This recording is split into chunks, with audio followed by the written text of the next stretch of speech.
they're members. Yeah, no, you're right. So, Kathryn, like you're alluding to, we had our conversation with other Kathryn from USGS and Adrian. We were talking about the basin as a whole in that conversation, and what came to light is that there's a focus that you have on the lower basin, and there's a lot of questions that we have related to like our watershed, and then like zooming out from there to even the Sonoran Desert itself. So that's why we wanted to schedule this follow-up conversation. And just so you know, Mike Montiel, he's also on the board of Regenerating Sonora. So he's involved in what we're doing, and also a number of other projects here locally and in the Phoenix metro area. And then Garland, he is at U of A, and we met through this Water Smart Bureau of Reclamation grant process that we're working through together. So, yeah. Yeah. Hi, Kathryn. I work at the Water Resources Research Center at the U of A. Oh, okay. Good to meet you. Even though it's in one day. Actually, though they may not know me, I'm a USGS scientist. I'm a research ecologist with the Southwest Biological Science Center, and I'm based in Tucson.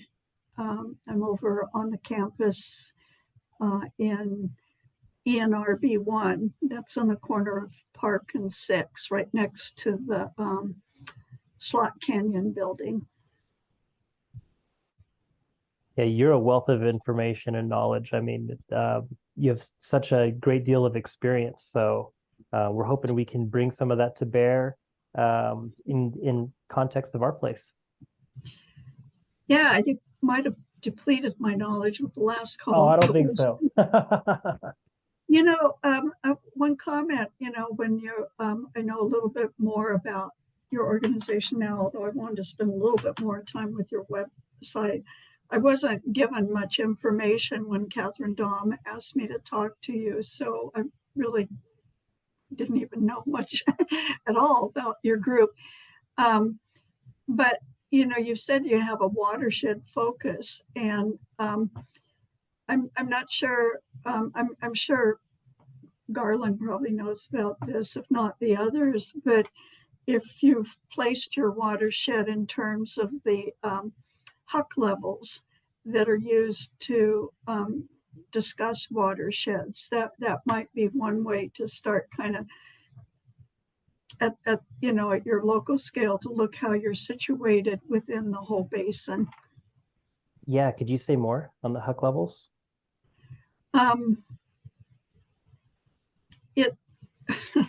Because I'm not a water scientist, I can talk to that if you're interested.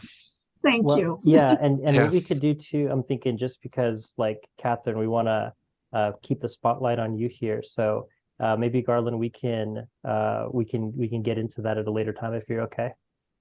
Yeah, no worries. It's just it's a way of organizing watersheds by a number of digits is all. So it's a unique identifier for each watershed. And the greater number of digits you have on it, the smaller watershed scale you're looking at. Got it.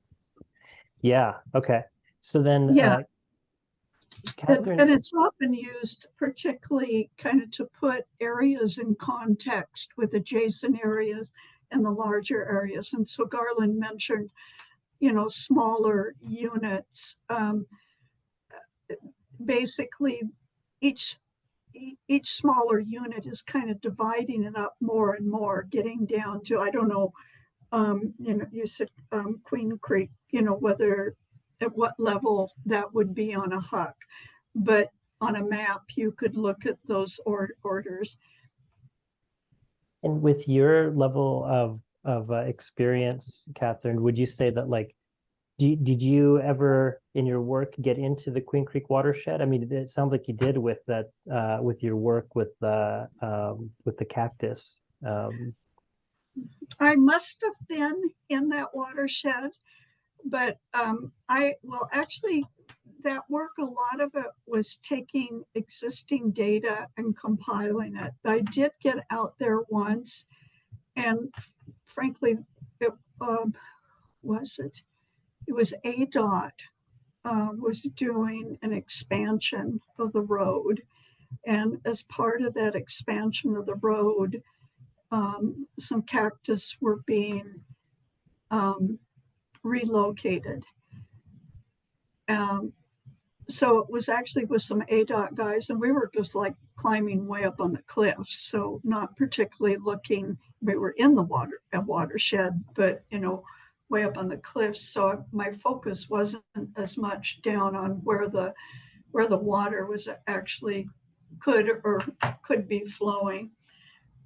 Which also leads me to, you've got an arboretum up there. Was it that Boyce Thompson?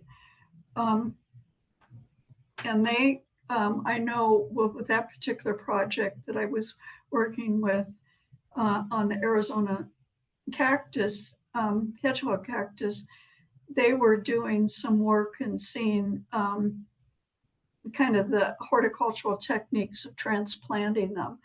So I don't know how much you've contacted them, but I think they're going to be a wealth of knowledge about that area also. Yeah, definitely. And then with the AZ hedgehog cactus, it's just so interesting to know that species of cactus is in our area. How, like, do you know how far it extends out, or like where the borders are of where it shows up? So, I mentioned that it's a listed cactus, and as part of listing a cactus, the Fish and Wildlife develops what's called a species status assessment.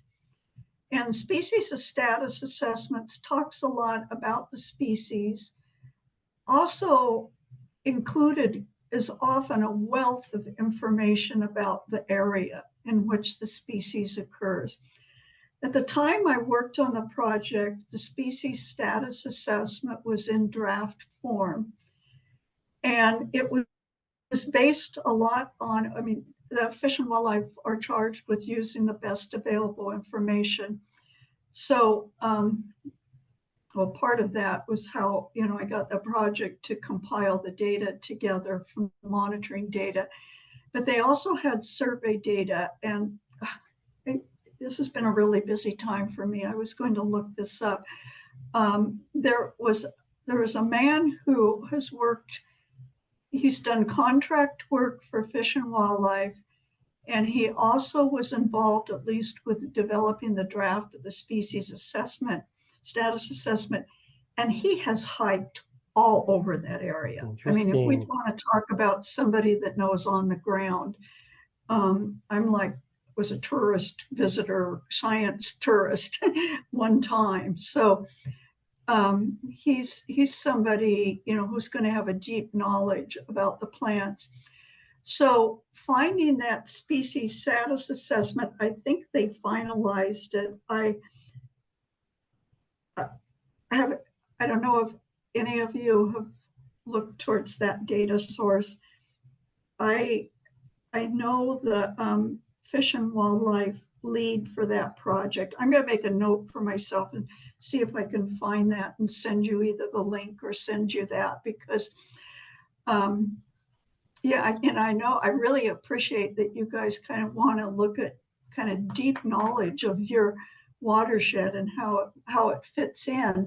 So, I was kind of thinking, well, where are the sources of deep knowledge? And I think that would be one that would be really useful. Very helpful. Yeah, that sounds like a really, really helpful lead. And at some point, that man's name will come to me. Mm-hmm. He's probably at this point just a few years younger than me. Maybe he still is able to hike all over, which would be great. I think he actually kind of lives anyway, I'll figure out who he is so you can contact him. Thank you. Yeah. And, you talked about like seeing how our watershed fits in with like the greater context. And I think that might be maybe more of where we can get into, because the Queen Creek is nested in the Middle Gila, right? So then can you say anything about the Middle Gila And you don't necessarily even need to make it about water. It could be about migratory paths or any kinds of unique features that you've spotted. But and also, like, if not in the middle Gila, then we just zoom out again to maybe the greater Gila at that point. Yeah, in this case, I'm probably going to have to just talk about the sources of information. Yeah, that even I mean that's fine. do. I mean, I love it when people, want to know deeply about their place.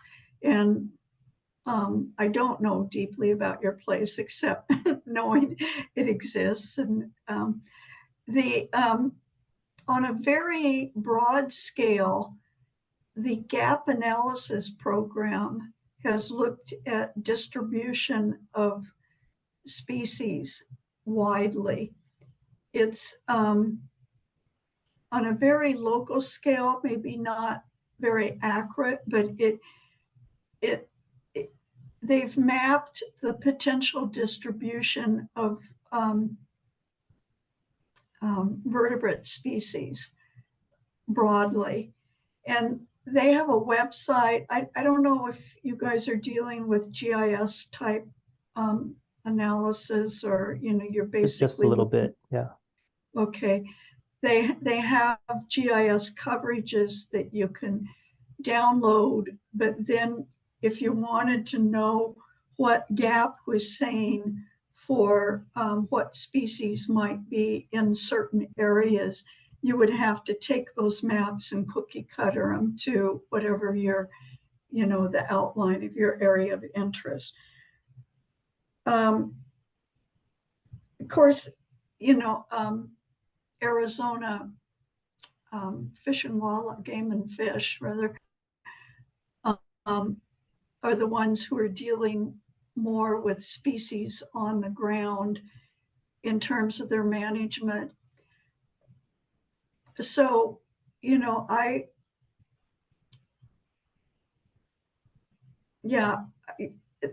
don't know, particular data sources. I know, in any area, there's people who start honing in on the particulars of where flora and fauna are occurring.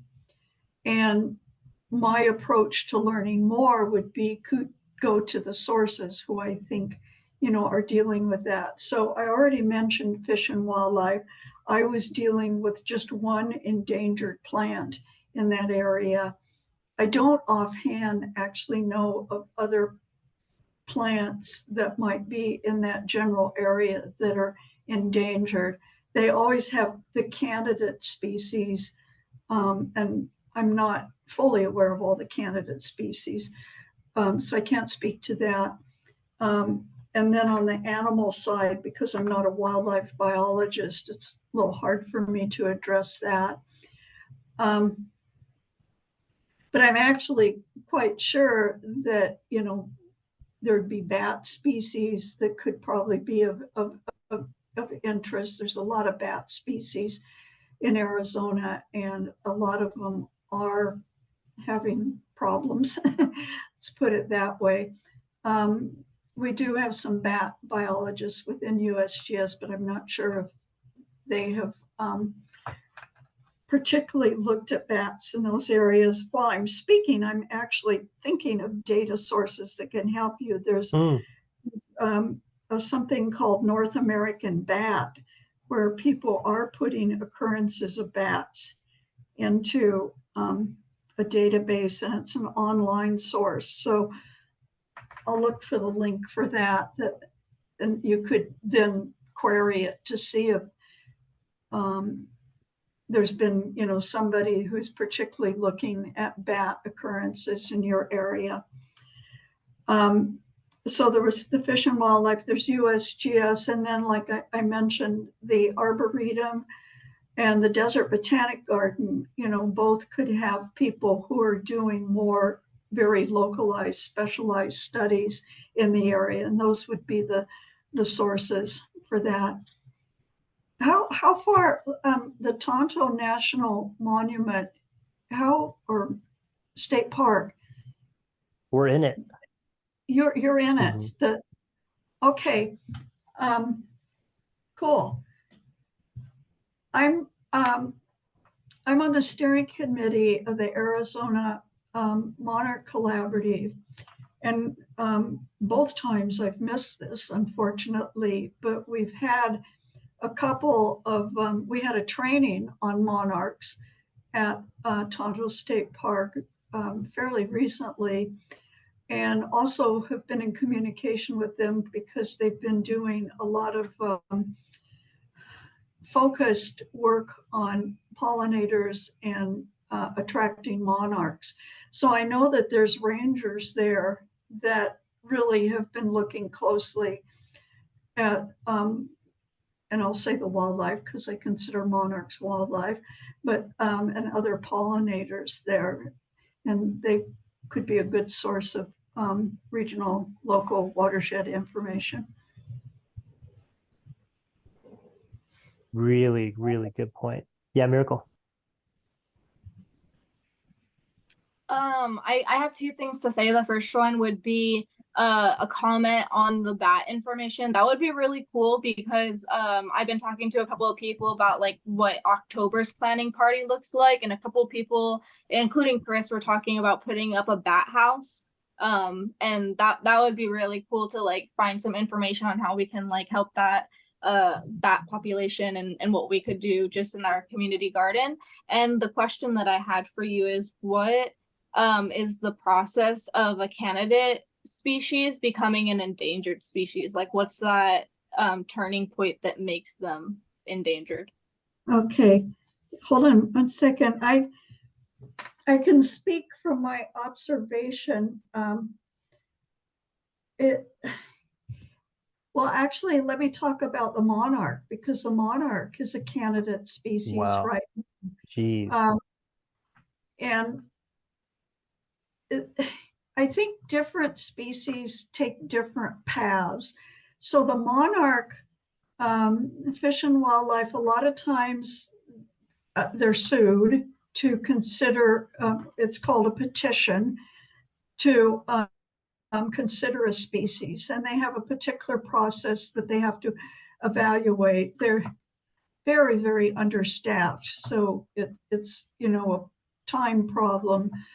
The people I've worked with, Fish and Wildlife, have been very committed and very stressed because of time, but they do an initial view of the petition and the status of information and decide if that species it's merited for further investigation.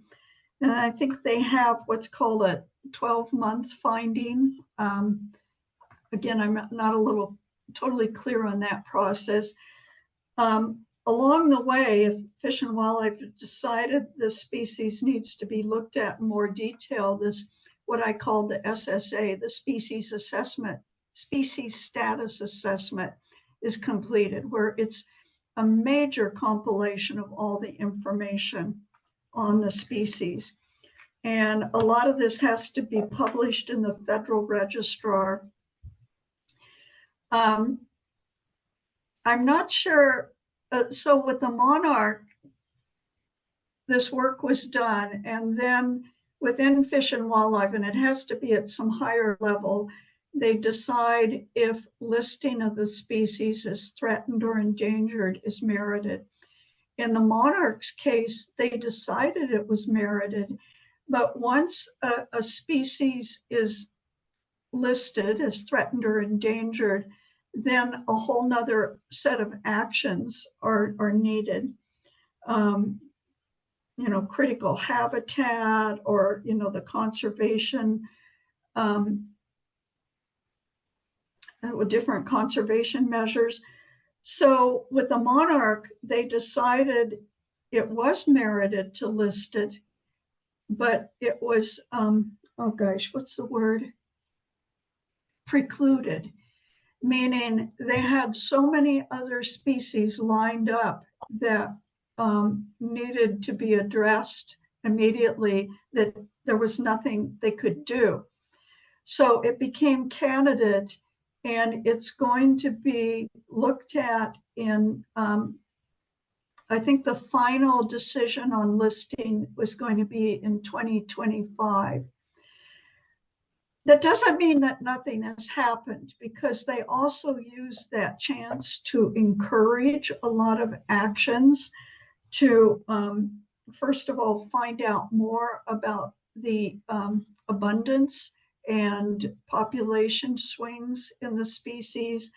It's part of the reason the Arizona Monarch Collaborative got started, to help encourage people to protect and enhance habitat, like the planting of milkweed, native milkweeds, for um, to encourage the monarch. So it's not like, everything's put on the back shelf. So that's one example of that process, and that candidate status kind of indicates that the species has been looked at pretty intensely, and they're at that next step to be officially listed as either threatened or endangered. Yeah, Hopefully thank you. that's sufficient. Thanks for that. Yeah, that took a lot of notes. Mike, go for it. Yeah. Hey, Mike. Or hey, Kathryn. This is Mike. So I was wondering if you had like some sort of a compiled list, or Excel spreadsheet or something that has a list of those different organizations that have the information. Like when you were talking about those different organizations. Like I haven't contacted them myself, but maybe you have like the Audubon Society. I know they do like their Christmas bird count, and I know they have different like mechanisms and programs and things like that. Do you have like any sort of list like that, where if we were looking for a specific set or type of information that we could look at and maybe start utilizing? I don't. And actually, I've kind of ended up talking to you guys because it must have been you, Chris, that contacted Kathryn Dahm. And then Kathryn Dahm said, "Oh, you should talk to these community people. You live here." So this has been kind of and I wasn't really given much introduction about, I was just told you were community organizers. So I'm kind of, as I'm talking to you, I'm sort of, my mouth is moving while my brain is thinking about, well, what are data sources?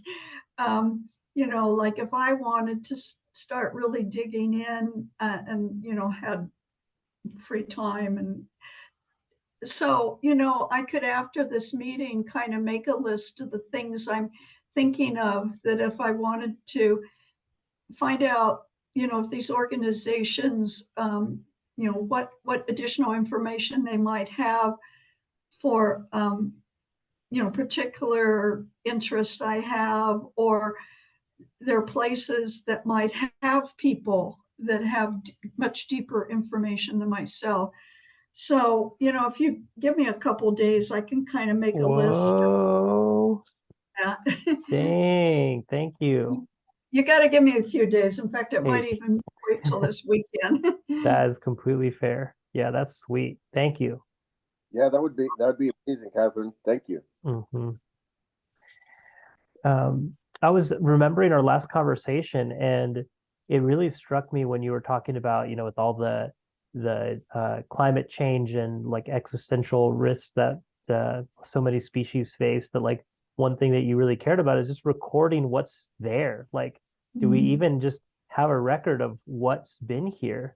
Can you just talk more about that? Because that really surprised me. Well, I can talk to it from the angle of which I come. So in the late 1990s and 2000s, I'm older, so with USGS, I worked on projects where we were mapping vegetation. And one of them, gap analysis, was really broad scale, using remote sensing. But I worked on a number of projects with national parks where we were out there laying out transects. We were basically counting every perennial vegetation on those transects. A lot has changed in even in say 20 years. There's been increasing number of fires, just land development, climate change, where certain species just can't take drought. So that record of from that transect data that exists, it becomes a record of what that vegetation type and that what that ecosystem, part of what that ecosystem composed of. None of my projects, I don't think any of the projects I work with in the national parks kind of touch your area. There may be people who, for other purposes, had vegetation plots or transects in your area.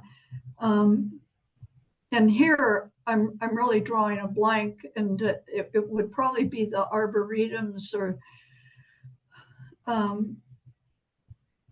the botanic garden, but or even just like there can be students that did a dissertation or something like that. And unfortunately, sometimes those things get buried. There's in fact, actually more often than not, they get buried. There's been an effort by a lot of ecologists to try to find, we call it existing historical data, and or even pictures of landscapes, and kind of making a record at certain dates of what was documented as being there, or with the pictures. And you may have run across the whole use of repeat photography, going back in the same place, taking a picture to understand how that landscape has changed. Mm-hmm. I think the picture stuff is really cool. It's something so cool. Yeah. Yeah. Yeah. It'd be nice to find some examples of those and we might even just do some of that on our own here in our own place, maybe not as rigorous, but we could still do it. So I'm curious about the Sonoran Desert as a whole. So I've heard how our desert is like one of the most biodiverse. So there's a lot of diversity here. I'm curious about like what you find unique about the Sonoran Desert and how you feel the desert relates to its neighbors. To its neighboring deserts or neighboring ecosystems? Or... Yeah, neighboring ecosystems, yeah. Well, the Sonoran Desert definitely is diverse. I'm not sure if I want to say it's the most, just because I haven't really done a comparison. I've worked mostly on the Colorado Plateau and the Mojave and the Sonoran professionally, and then just professionally with USGS, and I have experience on California coastal ecosystems and in Oregon.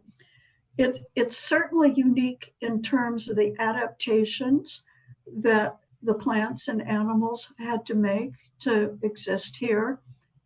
Amazing adaptations in terms of the heat, withstanding the heat, and then obtaining sufficient water or dealing with not having sufficient water for long periods of time. In the adjacent, like the Colorado Plateau, is considered in part a desert, especially, compared to the Northwest where I'm from. It seems like a desert, but it gets more moisture. And the Mojave actually is drier. When I first came to the Sonoran and into the Tucson area, to me, the Sonoran seemed lush as far as a desert. All of those places, the animals have to, develop their unique adaptations. I think the Sonoran, with the Sky Islands, you must be familiar with that term. That is also very unique in that you get islands of biodiversity. And particularly for animals that don't disperse very well, you start getting endemic species in these Sky Islands that they can't move readily from across the more plains areas. That's fairly unique. I think we're also, Sonoran is fairly unique that as you go south, it gets more tropical, and you have these animals, like the jaguar and ocelots that will move north that, you don't expect ever to have a jaguar in the Mojave Desert. I guess the jaguar did once get up to the Grand Canyon, so it would have been on the Colorado Plateau somewhat. And then, of course, there's the long history of people living in this area and living widely. Well, Colorado Plateau, there were people living widely, but the Mojave, it was hard. The groups there, Mojave is a lot drier. And so the peoples who lived there maybe didn't have quite as permanent of habitations as they did in the Sonoran and the Colorado Plateau. And then how does the Sonoran Desert relate to the Arizona, New Mexico mountain ecoregion? Arizona, you said Arizona? Yeah, there's the Arizona, New Mexico mountain ecoregion. I think it's with the EPA that has that region. Yeah, I'm trying to picture in my mind a map that would be an ecoregion that's more towards the east of the state and kind of a little higher in the little north, sort of north and northeast of boundaries of the Sonoran. Yeah, because go ahead. I was just going to say, I'm curious about how those ecoregions cut across more than just the Sonoran Desert, like how they are, like where the overlap is and what's going on there, So I'll talk more generally. That's made me think of yet another source of information. You guys are digging into my past here. The BLM actually, gosh, when was this? The early 2010s. They did a series of ecoregion assessments. And that was with the Nature Conservancy. And they would have looked at, they might not have used the exact same map as you, but they would have looked generally at those assessment areas. So see if I can find some link to those. Anyway, so, we're talking about a more consistently, I think, mountainous area where you're getting a lot more pines and different oaks. Oops, did I lose you? I'm still here. Oh, okay. I wanted to switch on the map, and then let's see what. And we're looking at 23. Oh, hold on, let me extend it. It's sort of the green. Okay. Yeah, so I've seen there's different delineations of ecoregions. This one's a little different than what I've seen. It's basically, it looks like it's kind of including the whole swath of the Mogollon Rim. Yeah, let me see if I can find how the BLM defined the ecoregions.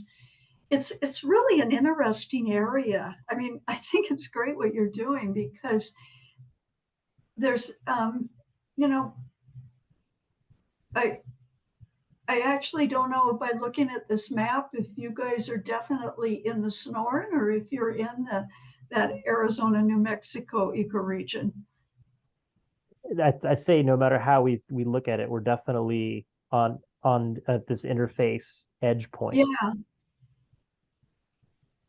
Yeah, I know when I was doing the Arizona hedgehog cactus project, it really intrigued me, that whole area, because it's like a transition zone between the Sonoran and the Colorado Plateau, but not that many people were considering it unique in and of itself, which I do think it deserves consideration as being unique. Yeah, what have you found over there as you've gotten into it? What have I'm What sorry. what have you seen there that's unique or interesting, as you mentioned?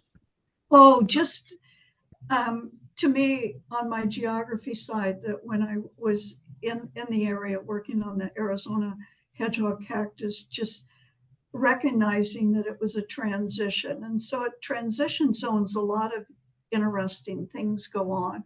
In particular, too, with climate change, where people are talking about plants, excuse me a second, plants moving up. This is the area where you might start seeing more Sonoran plants moving into the area. Excuse me a second.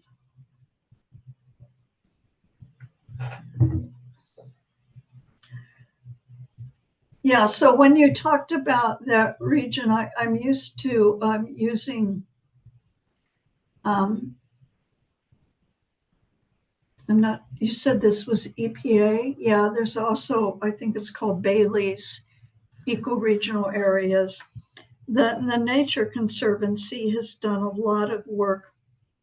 And this, oh, here we go, another source of information. Man, I'm running out of room on my post-it list because I just keep thinking of work people have done. And yeah, some of the work the Nature Conservancy has done to describe vegetation types, to find levels. They may have described some unique to this particular area or to ecoregions that cover your area, although they may have used a different, in fact, I'm pretty sure they used a different ecoregion boundary classification, but again, that may be a source of information. I don't know who asked me to make a list, but you got me going on that. That was Mike. Yeah, I'm glad he asked. So thanks. Yeah, thank you for doing that. It's gonna just totally help us to level up this exploration that we're doing. So why don't yeah, I'm gonna have to leave pretty soon, Sure. but why don't I make a list, send it to you, and then if you want follow up from that. And maybe we can end with a question of myself, kind of tell me just a little bit more of what you want to achieve. I kind of a general idea from our talk, but a little bit more of what you're hoping to achieve with your organization. Sure. Yeah. So we're doing everything place-based, and that starts from like understand the place deeply and then shape how we are going to benefit the place by it being informed from the place itself. So if you think about all the variety of things that we could do to try to make our place better, we're trying to find the deep patterns that already exist here, that have existed, forever, even like that are trans-contextual, and use those to inform our selection from all that variety for what we're going to be doing. And what that looks like more tangibly is like here in Superior, we have a community center where it's a hub for connecting people and resources together for a better neighborhood. We have a community garden, and we're going to be expanding that into distributing capabilities for people all throughout town to be able to have their own gardens and to produce soil as well. And then we're also helping with entrepreneurship and land use and housing. So it's like really taking a holistic approach here. And we're beginning to start some regional collaborative work. And then there's some stuff that we're doing in the background with Garland on the watershed management plan, helping to support that process to go in a good way. So yeah, I mean, what we're hoping to do is get the learnings and the findings that we take from that we're getting here, and then share them with other communities in other places that are dealing with similar issues, and they can decide for themselves what they do with that information. But hopefully, it gives them a leg up. So even just like the list of resources, like I would imagine the other communities that want to get to know their places better, that this list, some will be applicable and some won't be, but just the idea of trying to just everything we're doing, make it easier for the next people to do it too. It's great, great. In fact, on the last call, there was a woman who I think lived in Colorado, and a comment of mine came up. It was in relationship to cattle, but I think I mentioned the Altar Valley Conservation Alliance. Okay, another thing. Cattle aside, I mean, they're actually doing something similar. They don't have a town really associated with this, but they're looking at a watershed. It's like actions along a watershed. And, I know they've gotten a lot of grants from that focus. They've been very successful in the money raising. And I know that's always a consideration in efforts like this. So, there's another reason to kind of look at them. And so definitely I'll put them on the list too. And it seems I got a little note. It seems like there's some other academics at U of A that are helping you with this process. Yeah, and those academics that you're mentioning, oh, Garland, got to drop off. Yeah, we'll see you, Garland. They're working with us more on the hands-on stuff. So like, for instance, on the 29th, there'll be 4 U of A folks coming to do an exercise with our youth around working an arsenic test for like a water sample. And so we're going to do like monthly activities like this. That's part of us getting the information for all of us to learn what a summer youth program might look like. So that's one of the projects that we're working on. And Miracle is playing a key role as like a regional coordinator for that project, so we can have a science summer class or course that happens for the next few years. And that was, I think it was an NIH grant that we got to do that. Great. Do you have a map that shows kind of the outline of your watershed at this point? Oh yeah. Is that on your website? Did I No, miss it? it probably should be on our website. That's a nice idea, honestly.